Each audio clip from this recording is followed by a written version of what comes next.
Joining us now, friend of the show, Michael Eric Dyson. Thank you for being here. He is the author of Tears, We Cannot Stop, which addresses the plague of police brutality against Black Americans.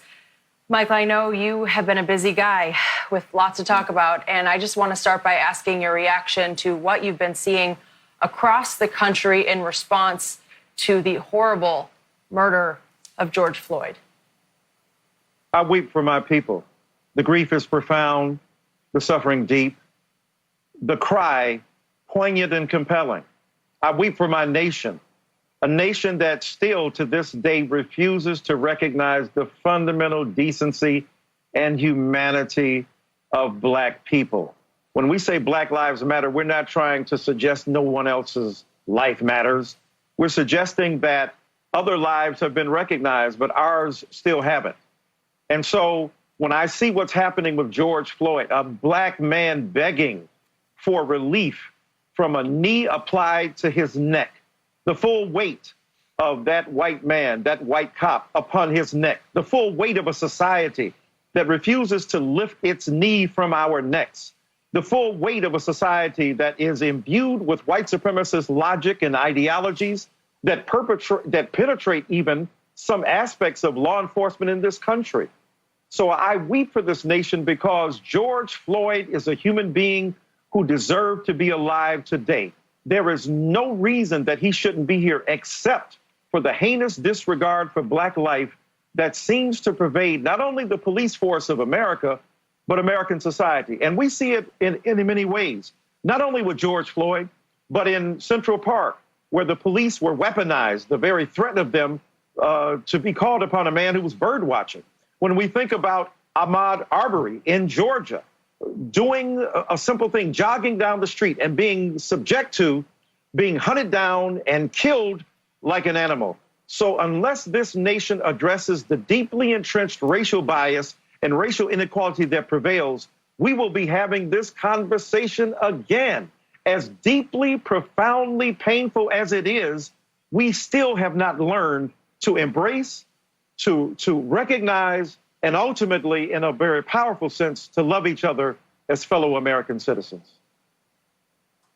Doc, it's 400 years in the making. How do you start to undo and unravel and tear down a system that was built to hold power and to keep certain groups of people in a certain space and only allow a few to get out while holding the majority of those back? How do you get out of this space? How do you convince America that's been in power for such a long time, that does not want to concede that power, but want to hold on to that space? How do you undo 401 years? That's a great point. And that is the question, because when the New York Times, led by Nicole Hannah-Jones at the New York Times Magazine, put forth the 1619 Project, on the one hand, you would think, man, there would have been tremendous celebration, because what she's trying to suggest is from 1619, when Black souls were extricated from their rest in African soil and forcibly brought here against their will in Jamestown, that this began the long pilgrimage of plantation life and of tremendous suffering and radical racial inequality in the country. But so many, even liberal historians, oh my God, this is wrong. America did not begin with the pledge that it would maintain and preserve enslavement. There's a kind of willful disregard for the truth that must prevail. And if we can't get serious scholars and historians to acknowledge this, what more can we expect of our American citizenry? But having said that, we got to do a couple of things. First of all, shows like this have to continually chip away at the architectonic structure of ignorance and of refusal to see. There's a willful blindness here that says, I don't want to look. We got to face history, number one. Number two, we've got to commit ourselves as American citizens to fight this bigotry.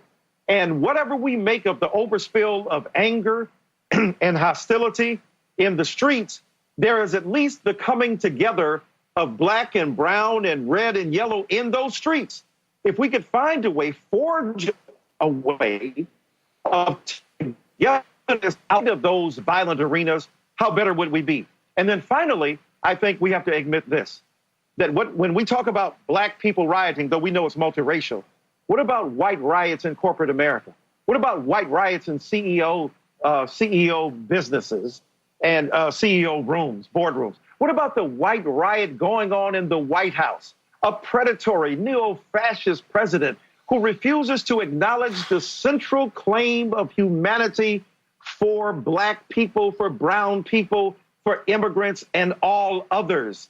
This man is a plague upon this nation. We're dealing with a simultaneous plague, a pandemic of COVID-19 and a pandemic of COVID-16-19. And the deeply entrenched racist resistance to the humanity of black people is something we have got to acknowledge. If we don't say it, if we don't acknowledge it, and then move in our schools, in our churches, our synagogues, our temples, in our public and private enterprise, in our civic, in our civic gatherings, we will not be able to confront this issue. And furthermore, I'm so proud of those athletes who are standing up. I'm proud of the few white athletes who have spoken up. I wish Tom Brady, the GOAT, would speak up. You're throwing a ball to a black man. Why don't you talk about a knee being put on that neck? That could have been your player.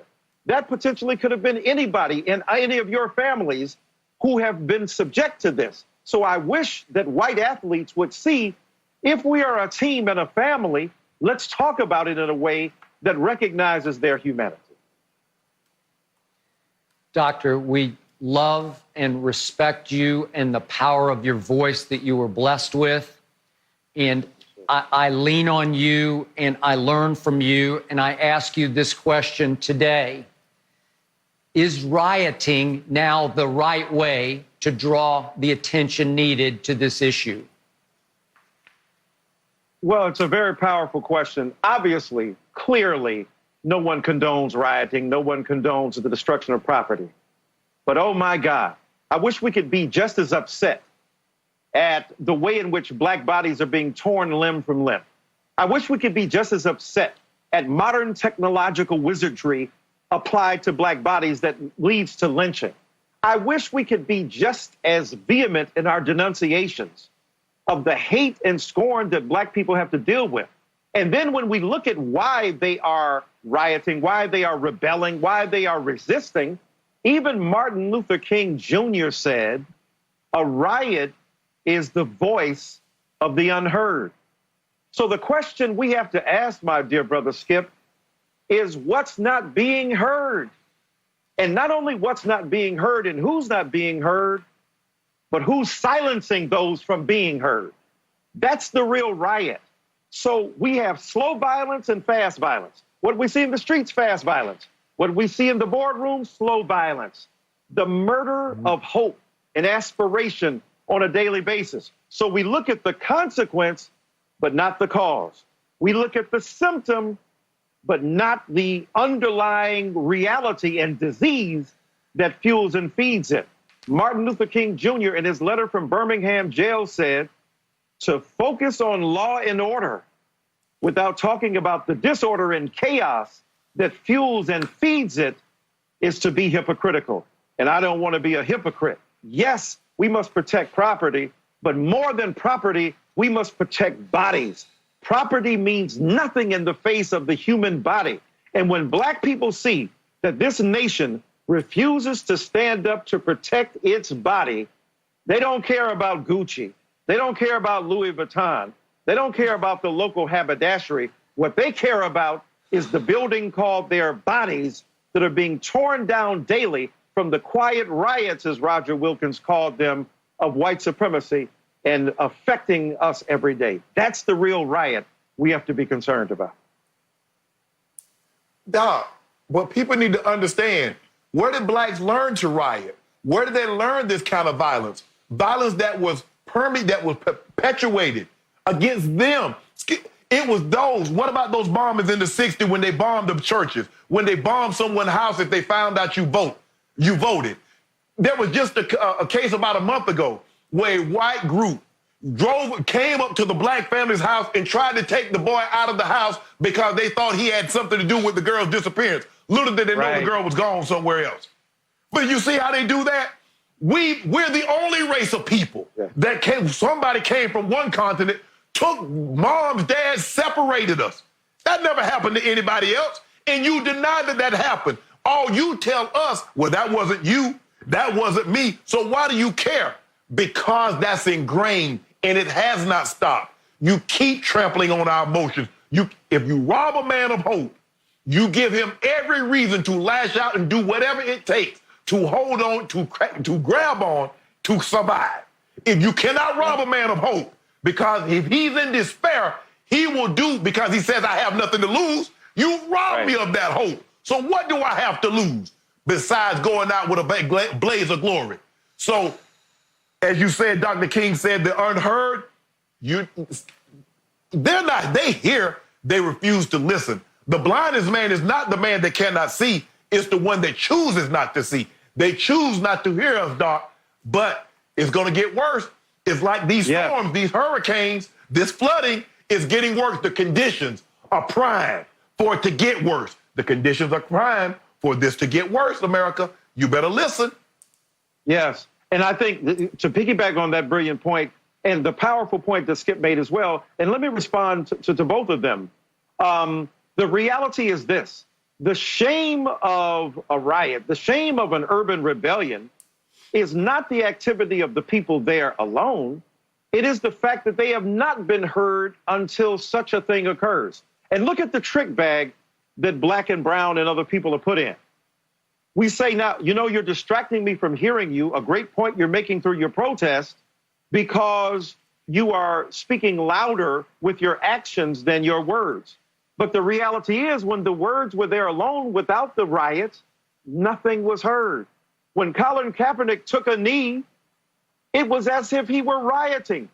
The white owners of the NFL acted as if Colin Kaepernick had taken a blowtorch to their building to burn it down. So the reality is, you don't want Black people doing anything. You don't want us to respectfully engage in civil protest, and you decry us when we go out into the streets, spilling out, as Shannon has talked about, from the centuries of pain, the grief, the hardship, and the suffering. So damned if you do, damned if you don't. And any nation that elevates property above human beings, property above persons, is a morally bankrupt civilization and society. To kill a man or woman because they are trying to steal your car is nefarious.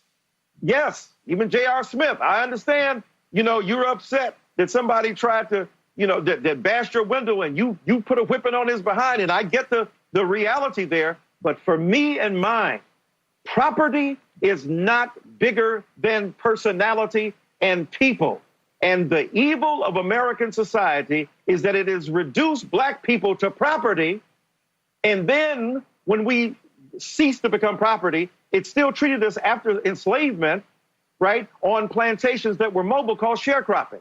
And we know what sharecropping was. They were tricking us into forcibly going along with the society and perpetuating a legacy of inequality. Because we were illiterate, we didn't know that we had long since paid our bill, and we were kept there. It was slavery by another name. And so what we see now is violence by another name. Just because you do it sneakily, just because you throw the rock and then hide your hand, just because you drop the bomb and declare that you are innocent and a policeman of the world, doesn't mean that you are not engaging in fundamentally inimical propositions against the humanity of Black people. And, by the way, undercutting the best values of this society as a nation. E pluribus unum, out of many, one.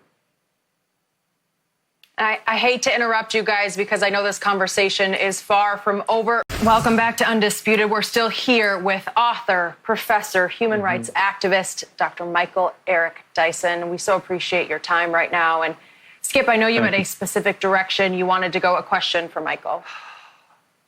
I do, Doctor. Please give us your insight into the latest shift in the message via Twitter that we're getting from Colin Kaepernick, who tweeted the other day, when civility, meaning peaceful protest, leads to death, meaning murder, Revolting is the only logical reaction. Your violence has brought this resistance. We have the right to fight back. And now a fund, as you know, Doctor, has been has been set up to support the, as Colin calls them, the freedom fighters who got arrested in Minneapolis and maybe in other cities. Your thoughts on all of the above? So it's tragic that this is the choice, right? It's tragic that black people and brown people, white people, Asian brothers and sisters and others who are protesting in the streets have a choice between taking care of their bodies under a pandemic. Remember, this is still a pandemic where people are not socially distancing, where all of them don't wear masks. But the need is so deep and is so great that they're willing to risk their lives, because remaining home means that they will still be vulnerable. I think, Shannon and Skip and Sister Jenny, the reality is that black people look at it, even during a pandemic, the police are on message. They will kill. Even during the pandemic, certain white supremacists and vigilantes are on message. They will murder. So we have to risk everything in order to extract from America the final proof of the promise that it gave to us as citizens of this nation. Look, I understand the anger of a Colin Kaepernick. I understand his resolve to say that revolution is what's necessary. We do need a revolution. Martin Luther King Jr. talked about a revolution of values. So, and Frantz Fanon talked about the way in which violence was being deployed against the bodies of the third world and against vulnerable people, now having to meet that fire with fire. Obviously, as a Baptist minister and a nonviolent human being, I prefer nonviolent means to that end. But let's be real. Did Martin Luther King Jr. accomplish what he accomplished without violence? No. He didn't promote it, but he understood he could provoke it. When he went to Birmingham, he knew that Bull Connor, as a bigoted buffoon, would engage in unleashing water hoses on black men and women and children, and the bicuspids and incisors of police dogs ripping at the flesh of vulnerable black people. Martin Luther King Jr. orchestrated the provocation of violence to underscore the hypocrisy of American citizenship and to also make a compelling argument to the nation that what is going on here is fundamentally evil and corrupt. And so he wanted America to be transformed, but he knew he had to expose the virus, so to speak, of hatred in order for a vaccine of love, of reconciliation to occur. And I think that's where Colin Kaepernick understands his position right now. And here's the point again. The shame is that it takes that in order for us to be heard. The shame is that it takes the rebellion in the street and the revolt and the looting and rioting for America to understand just how painful it is to be black in America, to endure the hurts, the slings and arrows of outrageous misfortune in the name of an American society for which we have fought, bled, and died, and yet cannot extend to us the fundamental decency of our humanity or our full citizenship. Doc, you know, we talk about Dr. King a lot, but if you remember in '64 in Harlem when they had the riots, in '65 in Watts, they had another riot in '67 when the police officer invaded the after-hours bar in Detroit. And Dr. King, prior to that, was very outspoken on riots. He detested them. He said they can do it all they want to, but Dr. King is not, Martin Luther King is not for that. But he changed his tune. Skip 1 year to the day before he died on April 4th, 1967. He says, I can no longer condemn those that riot without calling out the greatest purveyors of violence, my own government. Right. He says, how can I say that you guys are just doing violence out there that's robbing and looting are wrong without calling out the very government that perpetrate that against the very people that you say are American and have the same rights as everybody else? That's right. You see how that changed? 1 year to the day, he said that. He did. And he said, I refuse to talk about the Molotov cocktails thrown by young black men in the street when we're dropping napalm on rice paddies in Vietnam. And so he saw the essential unity of his moral universe, right? While Billy Graham was going into South Africa saying, no, God is concerned about the soul. I leave the body to government. No, sir. Howard Thurman, the great mystic and author and preacher, said the place and time of a man's life and a woman's life on earth is the place and time of his life. The body is sacred. It is the house of God for those of us who believe so. And when you tear down that temple, that policeman was doing sacrilegious work. He was engaging in civic evil and social inequality and injustice by depriving George Floyd of the right to live. So again, Martin Luther King Jr. said, that's the real violence. That's the violence that we must underscore. That's the violence that we must highlight.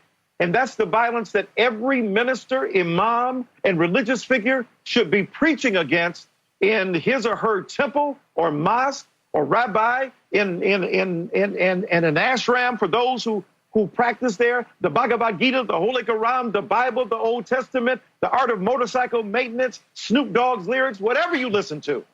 You should understand that this is the evil that confronts us.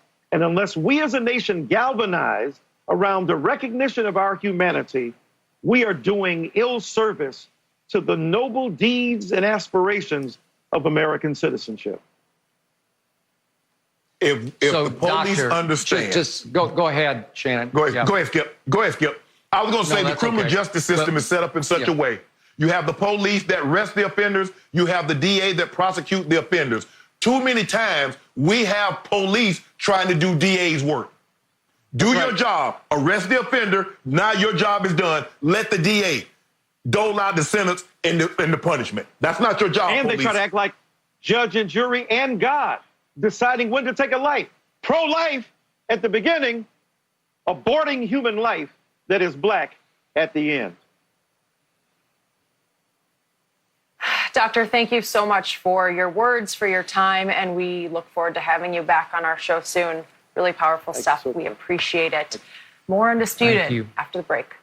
Thank you for watching. You can subscribe here to get the latest from the show, and be sure to check out more of the best clips from Undisputed, or go watch a few other segments from our other shows on FS1.